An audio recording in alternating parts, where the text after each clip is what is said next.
Shalom Aleichem and welcome back, everyone. I want to say a big thank you to everyone who's sent me direct messages and comments about last week's shiur. I really appreciated them and have given me the chizuk to again share another shiur on this week's Parshat Vayakhel-Pekudei.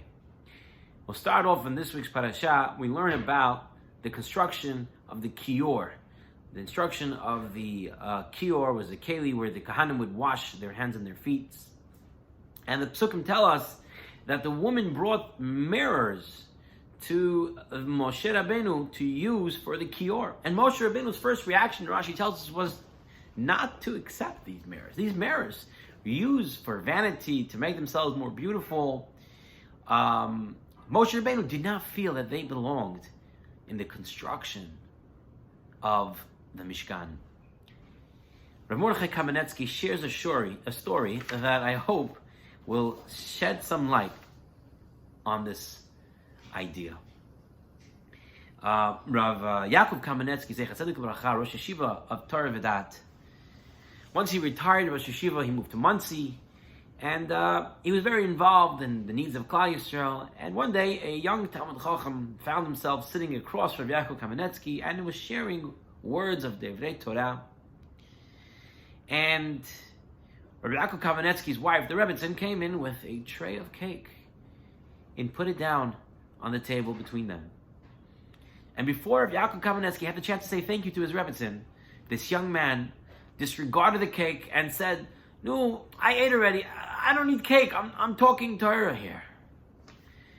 Obviously, Rabbi Yaakov Kamenetsky was quite shocked, but said nothing. The Rebbetzin returned to the kitchen, and the young man began to speak again. And he said, "I would like to share with the Rosh Yeshiva a piece of Torah that I thought about relating to a sugya in the Gemara of Yevamos." Rav Yaakov Kamenetsky then responded, "That's all right, but I already heard a piece of Torah on that topic. I really don't need another piece of Torah on that topic." The young man realized that Rav Yaakov Kamenetsky was giving him musar. And Rav Yaakov Kamenetsky told him, "You see, that piece of cake was her piece of Torah. That was something she prided herself in. Something she wanted for us to have to make us feel comfortable. And one has to appreciate that as well." Rashi explains in the name of the Midrash how Moshe Rabbeinu was instructed by Hashem to use these mirrors. You see, these mirrors were used to create Shalom Bayit in the house at a time that was very hard to be a husband and a wife. They were slaves in Egypt, and the Egyptians were making life very difficult. No one wanted to come home and have any sort of married life. They were working day and night. But yet these women, they used these mirrors to create, to be attractive to their husbands, so their husbands would want to be with them and bring children into this world. They use these vain mirrors to create Klal Yisrael.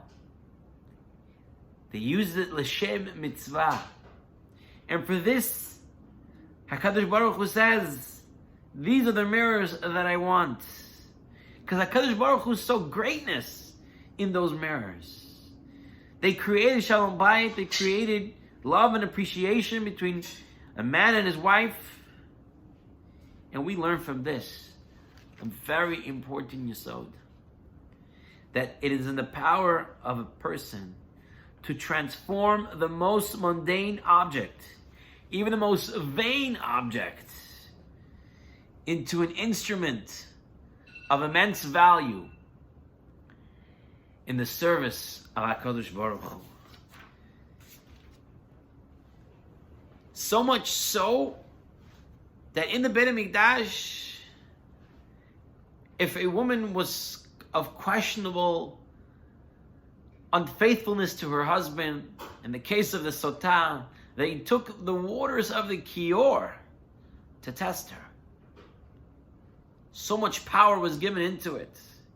And Rav Pam says, this is a very important message, that the mitzvah that a person does has the ability to infuse an inanimate object like a copper mirror with such intense holiness. And Rav Pam says, certainly has the koach to transform the heart and soul of a human being into a worthy receptacle for holiness and purity. When a person does a mitzvah, his neshama is uplifted and he becomes attached to Kedusha. We may not see it, but that's what happens. I'd like to move on to our second topic from this week's parasha. In this week's parasha, we learn in Parshat Pekudei that the Mishkan was very heavy. The kirashim, the planks itself, were 10 amos high, 1.5 amos wide, 1 amo thick, and the people just couldn't put it up to stand. Hashem told Moshe Rabbeinu, you go put it up. Moshe Rabbeinu did not have a share in the actual building of the Mishkan. So Hashem said, go assemble it. And Moshe Rabbeinu asked Hashem, how can any human being erect such a massive building? And Hashem told him, involve yourself with your hand. You start putting up the kirashim, and you'll see that the Mishkan will happen by itself. That's why the Pasuk says, Hukam HaMishkan. The Mishkan was set up on its own. Once Moshe Rabbeinu took the initial step, Hashem took care of the rest. The Midrash shares a similar story. It tells about the legendary Talmid Chacham and Tzaddik, Rabbi Chanina ben Dosa. Rabbi Chanina saw people leaving to Yerushalayim with so many korbanot. And Rabbi Chanina ben Dosa felt bad. He did not have money to bring korbanot.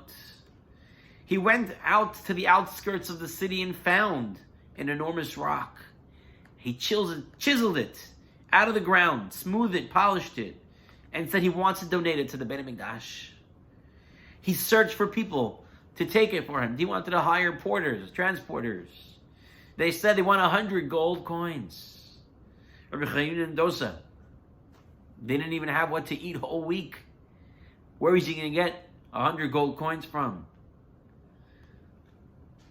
Rabbi Chanina was disappointed, and all of a sudden, Hashem sent 5 angels in the form of human beings to help him. They came in and said, we'll transport your rock for 5 silaim, 5 small coins, but on one condition, that you help us transport it as well.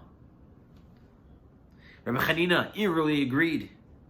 As soon as he raised his hand to help lift the enormous boulder, he, his 5 companions, and the rock were miraculously transported to Yerushalayim. Before he was able to pay them, they were gone. When he came, he told the great Sanhedrin what happened, and they told him, Hashem has helped you to fulfill your desire of bringing this enormous rock to Yerushalayim. You see, as long as a person lends a hand, a person wants to do it, Hashem helps to make sure that it'll happen.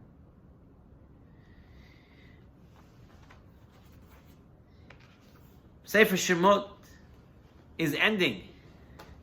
And Sefer Shemot ends off with this Hukam HaMishkan to tell us, when something is hard, but you really, really want to do it, think about it. Think about all the inventions. The light bulb. Everyone famously knows the light bulb, Thomas Edison. He worked, he made them all wrong. Until he finally found the right one, how to make a light bulb. And today, all based on that technology. Imagine he gave up. Kadosh Baruch Hu put it into him that he continued trying. He gave him the koyach to do it. A person has to start doing it. Hashem will help him. Hashem will help him get it done. And during the summer of 1942, General Rommel's powerful army had already conquered much of North Africa and the Middle East. And he was standing at the gates of Palestine. And there was the Panovich Rav, Rabbi Yosef Shlomo Kahaneman. He stood on top of a hilltop in Bnei Brak. And he said, this is where we're going to build a yeshiva. People told him, are you crazy? Rommel, this General Rommel from the Nazi army is just a stone throw away and you plan to build a yeshiva? They said, are you sleeping? And he said, yes, I am dreaming, but I'm not sleeping. And soon after that, the Nazis were defeated, and the Rosh Yeshiva built the Panovich Yeshiva on that hilltop. It looks like it's impossible, but a person tries, it will happen. And we said in the beginning, the Parshat Vayakhel-Pekudei, it's kind of a repetition of Parshat Terumat Tetzaveh, the construction of the Mishkan, the assembly of the Begadim of the Kohanim. And Rav Pam in the Sefer Darchei Noam, he asks this question. We have a basic rule in the Talmud that every letter found in the Torah teaches us so many great halachot. So what can be learned from all these repetitive psukim? The exact dimensions of the Aron, the exact dimensions of Shulchan, the construction of all these things. And Rav Pam says, the monumental lesson is, and the justification for all these extra psukim, is that in Parashat Terumat Tetzaveh, it was ve'asit, you shall make. There was a plan to make it happen. But in Parashat Vayakhel-Pekudei, it says ve'ya'as, and they made it, and he made it. The hidush, the novel concept here is that a planning became a reality. Because everyone can attest to this. How many times we start a plan? There's a committee in the synagogue. There's a plan. We're going to do yada yada. We're going to make this and that. And Ruba de Ruba, most of the times, it just remains a plan. It's a plan. The Asis we're going to make. We're going to do it. But did it become a vayas? Did it become actually made? This is worthy just to repeat everything over to tell us, yes, it happened. The planning became true. How many times, Rosh Hashanah, Yom Kippur, we take all those sorts of Kabbalot. We're going to do this, we're going to do this here, we're going to do this here, we're going to do that. Every 7.5 years, Sima Shas, everybody goes, excited, we're starting Masechet Berachot, Daf Yom Yishim are all over. But then, does the plan come to a conclusion? Does it come to where it was supposed to be as planned? A lot of times it comes Masechet Shabbat, Ba Shabbat, Ba Menucha. Come Shabbat, comes rest. And everybody stops. Not everybody, but a lot of people fall off from the learning the Daf Yomi. And there is a mashal that Rav Yaakov Galinsky brings in the name of the Divrei Chaim of Tzanz, Rav Chaim Halbershtam, Zecher Tzadik L'Bracha. There was once a grandma, a village woman, very poor, had many children, many grandchildren, and all her children and grandchildren would tug at her apron asking for food. One day she raised her eyes to heaven and cried, Ribono Shel Olam, please find me some food for my children. Hashem listened to her. She looked and she saw an egg that a chicken had just laid, fresh and warm. She was so happy. She called to the children, showing them the egg. Look, children, I found the egg. They were so happy. The happiness of the poor. After all, how much could each of them possibly get from one egg? They each looked up and were giving their hand, hoping they'll get a little piece. But the woman said, no, we won't eat it. We'll ask one of our neighbors to put the egg under the hen. She'll sit on it until it hatches. A chick will emerge. We won't eat the chick. We will raise it until it's a fully grown hen. And we'll have chicken to eat, the children scream. Hooray, we'll have chicken soup. No, children. The hen will lay eggs. Oh, we'll get eggs every day for breakfast. No, we won't eat eggs. We'll let the hen hatch them. And they will produce many chicks that will grow. And we will have a flock of chickens. Hooray, the children cried out. Then we'll eat chicken every day. You don't understand, the woman said. The hens will lay many eggs, which will grow into a new generation of hens. Then we will sell the chickens and buy a small calf. We'll raise it until it grows into a fully grown cow, which will give us milk and produce more calves. Until we have an entire herd. We'll sell some of the cattle and buy ourselves a house. We'll harness the cows to plow, plant and harvest crops. And we'll never lack anything ever again. The children's eyes were shining. What a plan. They forgot their hunger. They were so excited this egg was going to change their life. But then it happened. The egg slipped. It slipped from her hands and fell to the floor. Dismayed, they stared at the egg, the yolk running out of the broken shell, the dream trickling away along with it. We're planning, we're going to do so many things, and then we drop the ball. We drop the egg, literally. There's nothing wrong with planning, but how much are you planning? You have to start somewhere. Fry it, hatch it, do something with it. Don't keep talking. How does a person become successful in getting a plan to come to fruition? To make it ka'asher tzivat Hashem et Moshe.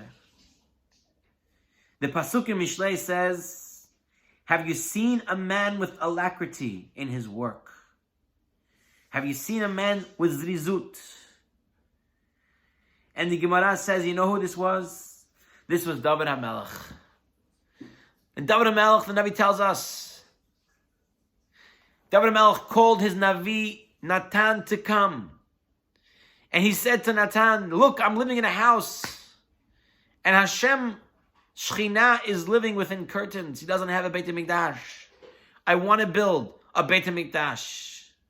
Then Natan HaNavi said to him, whatever is in your heart, go and do. For Hashem is with you. That very night, Natan received a prophecy from Hashem telling him to go to David and tell him that he's not allowed to build a Beit HaMikdash, but his son Shlomo HaMelech would. The Chachamim ask, why that night did he have to go in the middle of the night? Go tomorrow morning. Hashem said, no, go tonight, right now to David. And Rashi explains, Hashem said to Natan HaNavi, David HaMelech Maherhu. He's a quick man. He has rizut. When he starts something, he's already moving on it. If you don't stop him now, he's already going to have ordered all the supplies, already hired all the workers. You better get to him right now in the middle of the night. And the Mesilat Yesharim learns from here. As rizut, to begin the mitzvah right away. And then make sure to see it to completion. It's very nice to talk plans. But you got to start it right away. Today we're going to start this part of the plan. Already start something. Get it moving. And then continue to work on it.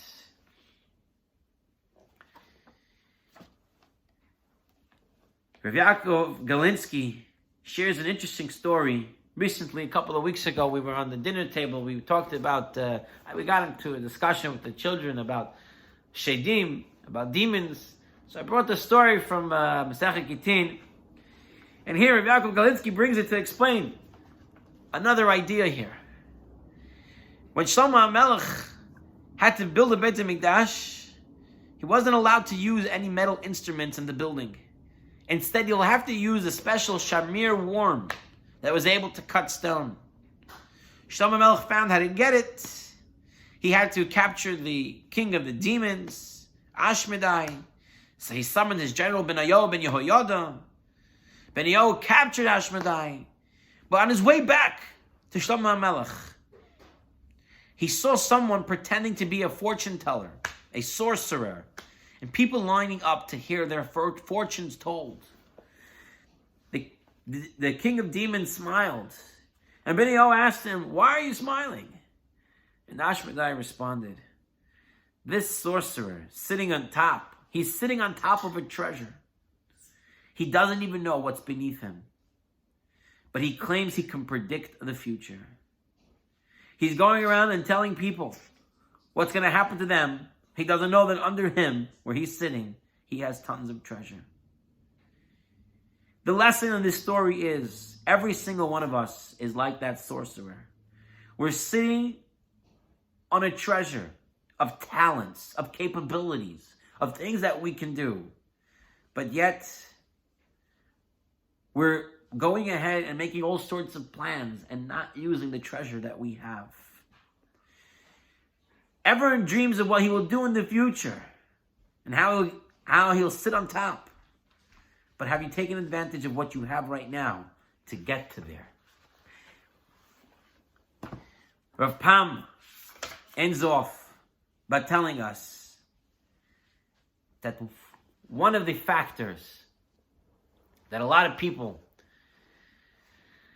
get bogged down when they try to get their plan to come to a reality is that they get scared. They have great plans, great intentions. They know their capabilities. But they get scared of the fear of how it will happen, what people will say. I'm not just for it. Everyone will agree that something is needed, but no one is ready to take the plunge to get it done. They're scared, and they say, someone else will do it. And so, Rav Pam shares one more story. That when the Chavetz Chaim was a young man, he was not yet 40, he realized that people needed a code of law, something that would tell us the decisions of the great commentators of the Shulchan Aruch and how to live life. He went to all the Chachamim of the time, all the Rabbanim, and they all said, yes, it's needed. But for one reason or another, no one else wanted to take the job. The Chavetz Chaim took it upon himself for the next 26 years on a project that we know today as the Mishnah Berurah, which continues to be the standard work on Orach Chaim, the laws of daily conduct till this day. That is Zirizut. We conclude Sefer Shemot, Hazak, Hazak, Vanity, Hazek, and we give the strength that Be'ezrat Hashem, we start a plan, we finish a plan, we continue doing it, and every single thing that we have can be used in the service of HaKadosh Baruch Hu. And Hashem is waiting for us to use it and to infuse Kedusha into everything that we do. Rabotai, if you've enjoyed this video and enjoyed this shiurim, please give it a thumbs up, as well as subscribe to this page. And let me know in the comments what other topics you would like us to discuss. And until next time, I wish everybody a Shabbat Shalom. See you again.